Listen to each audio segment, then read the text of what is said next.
I know where I came from. I come from God. I didn't come from monkey. I came from God through Adam through a long lineage of man. Did Jesus look like the Son of God? No one thought so, except a few people in his day. In the spring of 1993, in a small town called Waco, Texas, one of the most controversial events in United States history took place. A skinny young man named David Koresh suddenly appeared out of nowhere and claimed to be a prophet sent by God. Thanks to his charisma, he managed to form a religious group in a compound far from the city, where he began promoting his new beliefs, which over time took on a suspicious nature that had no connection to any religion. When news of what was happening inside the compound reached the U.S. government, they decided to intervene. However, they were met with an unexpected response during their first attempt. From here, a fierce confrontation broke out that lasted for 51 days and ended in tragic results. Today I will tell you about the Waco siege and David Koresh. But before we start, don't forget to subscribe and activate the bell to receive notifications of a new story every week.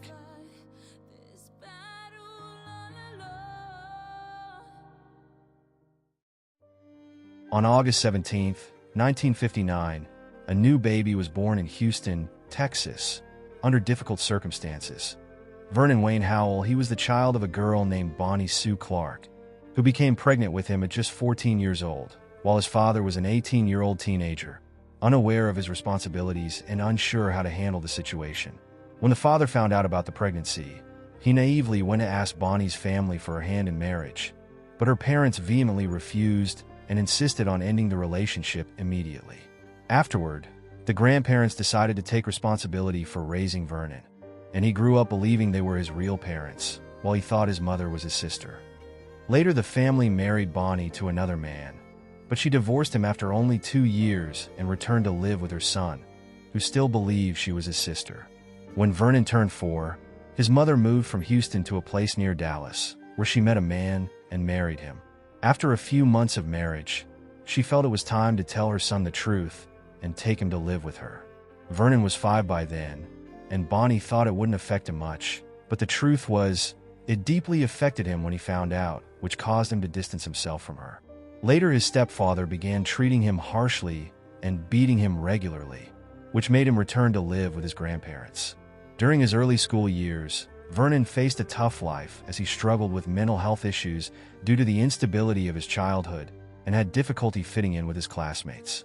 Despite his remarkable intelligence and quick ability to memorize, he suffered from dyslexia, which made him the target of bullying and mockery from his peers, who called him Mr. Retard, a derogatory term for intellectual delay.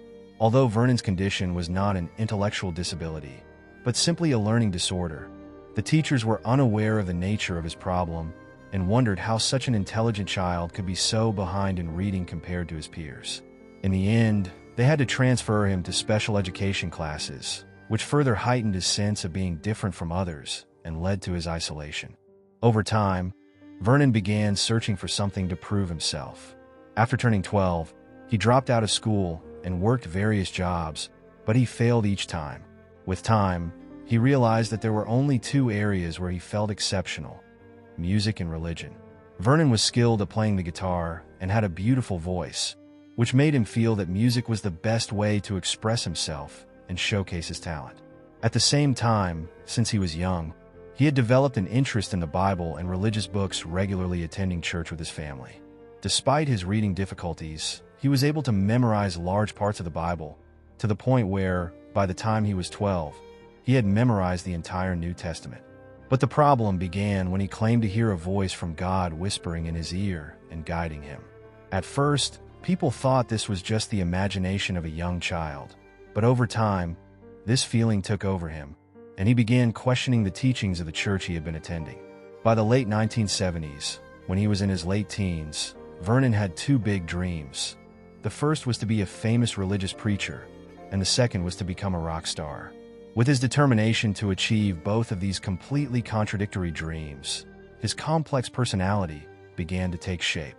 When Vernon turned 19, he entered an illegitimate relationship with a 16-year-old girl, which resulted in her pregnancy. When he learned of her pregnancy, He broke up with her and refused to marry her, claiming she would hinder his dreams. The girl eventually left town, cutting off all contact and denying him any access to their daughter. This made Vernon regret his mistake, feeling he had repeated his father's abandonment of him in his youth. He went to church to confess his sins, hoping to be reborn and start a new chapter in his life. His first step was to leave the Southern Baptist Church and join his mother's denomination, the Seventh-day Adventists. This sect focused heavily on apocalyptic texts about the end of the world and Christ's return, which drew Vernon in, as he became convinced the apocalypse was near. One by one, he grew more engrossed in these themes, attending more religious gatherings and hearing about signs of the end times. One day at church, he met a girl named Linda. During a conversation, he noticed her Bible was open to a passage warning not to let her slip from his hands, which he interpreted as a divine message. He decided to ask her father for her hand in marriage before the world ended. Unfortunately, her father was a high-ranking priest who shouted at him, "Forget this completely." But Vernon was determined to fulfill God's request and continued meeting Linda secretly. Their relationship escalated, and she became pregnant. When her father discovered this, he expelled Vernon from the church. Vernon gained a notorious reputation in the area as a sick individual and a danger to young women. Feeling socially ostracized, Vernon decided in 1981, at age 22, to travel to Hollywood to pursue his second dream, becoming a rock star. He went to California, leveraging his guitar and singing talents while attempting to blend music with religious messaging as a preaching artist. Contrary to his hopes, he failed in Hollywood and returned to Texas defeated. This time, he resolved to focus solely on religion, abandoning music. That same year, he encountered a splinter group called the Branch Davidians, which had broken away from the Seventh-day Adventists. They believed in hidden biblical codes requiring interpretation and that a prophet would emerge to decode them and prepare humanity for Christ's return. One of their prophecies claimed the world would end in 1959, the year Vernon was born. Many followers sold all their possessions to build a small compound near Waco, Texas, to shelter from the apocalypse. They named it Mount Carmel Center, after Mount Carmel in Palestine, believing Christ would return there. By 1959, when the world did not end, many defected, dwindling the group's numbers. When Vernon arrived, the compound housed roughly 150 people. Life there was harsh, a closed, primitive community where women cooked and taught children, while men farmed, repaired buildings, guarded the grounds, and tended livestock. Residents of Waco saw them as harmless, peaceful people practicing their faith, so coexistence was uneventful. Over time, Vernon integrated into the group, learning its doctrines like any new member. However, his deep biblical knowledge and charismatic preaching began attracting attention, especially among younger followers who found him distinct from other leaders. As his influence grew, Vernon shed his lifelong inferiority complex and felt accepted. Gradually, he believed he shared a unique bond with God, growing in confidence until he caught the eye of Lois Roden, the group's leader in her 60s. Despite their age gap, they grew close, and Vernon began managing the compound's affairs, teaching scripture, and amassing authority. Later, Vernon sought to expand the group's membership by marrying a 14-year-old girl within the compound named Rachel. During that period, he convinced Rachel to marry him, telling her that God had specifically chosen her for this great task. Meanwhile, problems began to emerge within the group. George Roden, Lois's son, believed that Vernon was trying to take his mother's place in leadership. George was convinced that the leadership of the Davidians should be his by inheritance, and that Vernon was an outsider to the group. Vernon's relationship with George's mother threatened George's future, especially since Vernon had stated before marrying Rachel that he would have a child with Lois to be the new Christ. This made George act violently. Although Vernon's marriage to Rachel calmed George slightly, when he learned that Lois had appointed Vernon as her successor, he expelled Vernon and his followers from the compound. Around 20 of his devoted followers left the compound and moved to live in a forest 125 miles away from Waco. They did not expect this to happen under Lois's leadership, and they were unprepared for that moment. However, Vernon managed to convince them that this was a test from God, and none of them thought about splitting off. Within the compound, George began to exploit his mother's illness and took control of the entire group. The first thing he did after expelling Vernon was change the name of the compound to Rodneyia. He began losing control over himself and the group, becoming drunk all the time and acting aggressively. As a result, many followers began leaving him and going to Vernon. Vernon convinced them that he had received a message from God and that it was time to claim their rightful place, which was to return to the compound, considering Vernon as the chosen one who would guide people to the promised day. Vernon began preparing his followers and training them in weaponry. Through his cleverness, he trapped George into his own actions when he went there and provoked him by speaking about being the chosen one and the heir on earth, claiming the prophecy was true and that the world's end would happen, though delayed from 1959 because people weren't ready yet. He added that God had sent him to the earth that same year to prepare people. George angrily responded, "Let's test it. I'll bring you a corpse from several years ago, and if you're really the chosen one, bring it back to life." Despite the strange challenge, Vernon agreed, on the condition that he be given a few days. At that time, Vernon was preparing his army and had planted spies everywhere. When he learned that George had exhumed the body of one of the followers who had died 20 years earlier, he went to the police and reported it. However, the problem was that the police told him they needed evidence. So, he took 7 armed followers and went to the compound to search for evidence of what George had done, but they were arrested there. A gunfight broke out, lasting half an hour, ending with George being shot in the chest and arm, and Vernon and his followers being arrested. In court, Vernon claimed he was shooting into the air and had no intention of harming anyone. He only wanted to obtain the evidence the police had requested and had to be armed to protect himself from the criminals. The surprising thing was that the jury believed him and acquitted him. As for George, it turned out that he had other charges, including involuntary manslaughter, and as a result he was imprisoned. After some time in prison, he went insane and was placed in a psychiatric hospital. Afterward, the path was cleared for Vernon, who returned to the compound, raised money, paid the overdue taxes on the compound, and restored its original name. However, what happened was something entirely different. Vernon returned with a strong, confident, almost arrogant personality, believing that he owned the world and everyone was under his command. One day, he gathered the members of the group and told them that he had received a message from God confirming that he was not just an ordinary prophet, but Christ himself.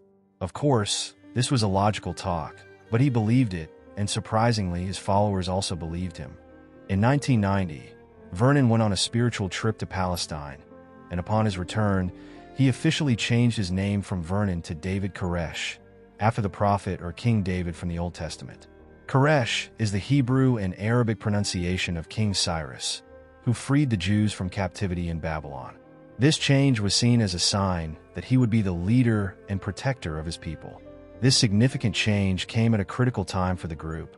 They began to embrace the idea that the world's end was near, and David always told them that the final battle would take place in Israel, and they must prepare for it.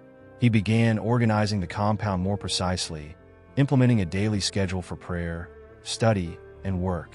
They woke up every day at dawn, studied and trained for war.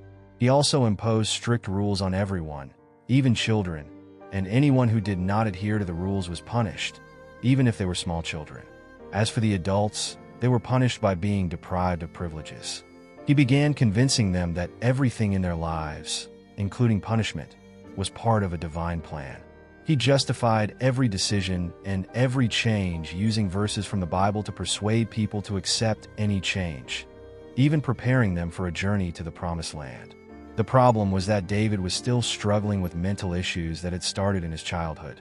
One day, David woke up, gathered the group, and told them that God had ordered him to have 24 children from his own flesh, and that these children would be the leaders of the world after the end. From that day forward, all the women in the group, whether they were teenagers, adults, single, or married, would become his property. As for the men, they were to live in complete chastity, and no sexual relations would be allowed in the community except through him. Although this was completely illogical, Vernon had a remarkable ability to persuade people, and many of them accepted the new arrangements. Vernon began marrying every woman he fancied, and within just 1 year, he married 7 women. Although the families of the girls approved, some members of the group did not agree with what was happening and decided to leave the compound. They began talking about David's actions, and little by little, word started reaching the authorities. Among those who left the group was a man and his wife of Australian origin. And when they returned to their country, they went to the Israeli embassy and reported to the army that David was preparing to march to the Promised Land. Of course, when the officials heard this, they were shocked by the words army and end of the world, and they dismissed it as nonsense. David, who was aware of the travel ban to Palestine, tried to take action before things turned against him. The inability to go to the Promised Land meant that there was no prophet and no prophecy. So he decided to deliver a new message to his followers, telling them that the pure Christ would descend in Waco, not Jerusalem, and assured them that it would happen soon. He also told them they had to be ready to defend themselves against the Babylonian armies, which in his view meant any hostile force against the group. For David, the group was a means to fulfill his desires, and its continuity was a matter of life and death for him. To ensure its continuity, he began using scriptures from the Bible to justify his actions, saying that Christ himself told his followers before he was arrested, "Sell your cloak and buy a sword," and that rifles and pistols in our time were the equivalent of swords. Indeed, within a few weeks, the compound transformed into a military camp. The men began wearing bulletproof vests, while the women were the ones making these vests themselves, and they started training to use weapons. There were regular drills on the shooting range, and they learned defensive tactics as if they were in a real army. Since gun ownership was permitted in Texas, David was able to buy various types of weapons, including machine guns, pistols, and shotguns, and even children were not spared from this training, as they also began learning how to use knives. The neighbors surrounding the compound began to notice something strange happening inside, such as gunshots at all hours of the night and people wearing military uniforms. Rumors spread about the compound using heavy weapons, and these rumors reached the local authorities, but no action was taken initially. In 1991, David exploited one of his followers who had a federal license to trade firearms, and they began a business venture called MacBag, through which they sold and bought weapons. However, in February 1992, something occurred that completely changed the situation. One day, a package from a shipment intended for the MacBag company fell, and when the workers opened it, they discovered it contained empty training grenades and materials to make ammunition. Immediately, the workers notified the authorities, who in turn contacted the Bureau of Alcohol, Tobacco, Firearms, and Explosives. Although the trade was legal with a federal license, the authorities began to suspect that something unusual was happening inside the compound. They began monitoring the compound and recording all shipments that arrived, and eventually, they discovered that they were receiving large quantities of weapons and parts, which led them to believe that the group posed a national security threat. At the same time, David Koresh and his followers believed that everything was going well, but the authorities began seeing them as an armed, extremist religious group posing a threat. However, up until this point, the evidence was weak, and they did not have legal grounds to search the compound, so they started gathering information from various sources. They placed undercover agents near the compound, one of whom pretended to be a college student attending David's lectures and wrote reports confirming the arrival of large quantities of weapons. On February 28, 1993, at 9:45 a.m., more than 70 government agents, wearing body armor and carrying weapons, entered the compound undercover. But before they arrived, news of the raid was leaked to the press, where one of the reporters asked a postal worker if the forces had attacked the compound. Fortunately, the postal worker was a follower of Koresh, so he quickly went and warned them about the impending raid. As soon as David heard the news, he instructed the women and children to hide in the rooms and ordered the men to take defensive. Indeed, once the forces arrived at the compound, the operation, which was supposed to be merely the execution of a search warrant, turned into a full-scale battle, with fierce fighting erupting between the two sides. No one knew who fired the first shot. Bullets came from all directions, and even the helicopter hovering above the compound came under fire, with some agents being injured as they attempted to enter from the roof. 4 soldiers and officers were killed, and another was injured, while 5 of David Koresh's followers were killed.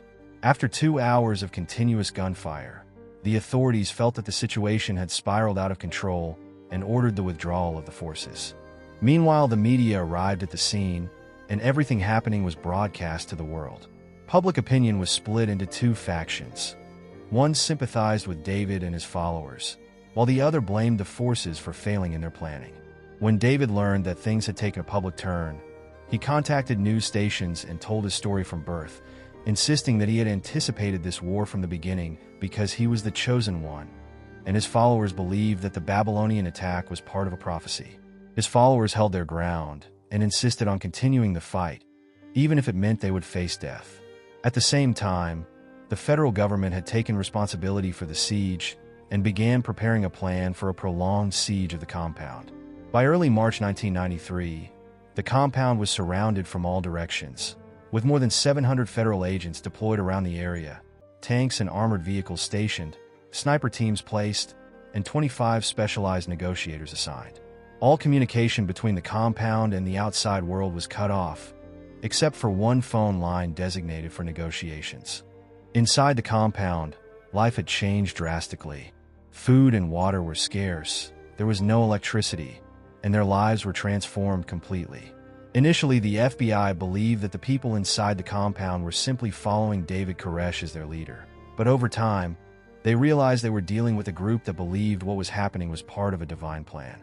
At the beginning of the negotiations, David agreed to surrender on the condition that a 1-hour recorded message of his would be broadcast on radio stations. The FBI agreed to this condition, and the message was aired, but afterward, David did not fulfill his promise, claiming that God had instructed him to wait, which was a clear indication that David was enjoying the chaos and using it to spread his message to the world. As time passed, tensions escalated. On the 6th day, 20 children were sent out of the compound, but with the 21st child, a note was handed over stating, "After the last child leaves, all the adults inside the compound will be killed."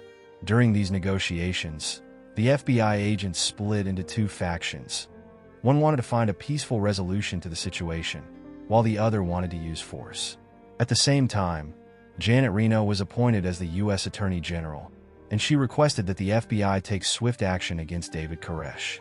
The FBI began using psychological warfare tactics against the compound, bringing in large loudspeakers and placing them around the compound, broadcasting terrifying sounds continuously.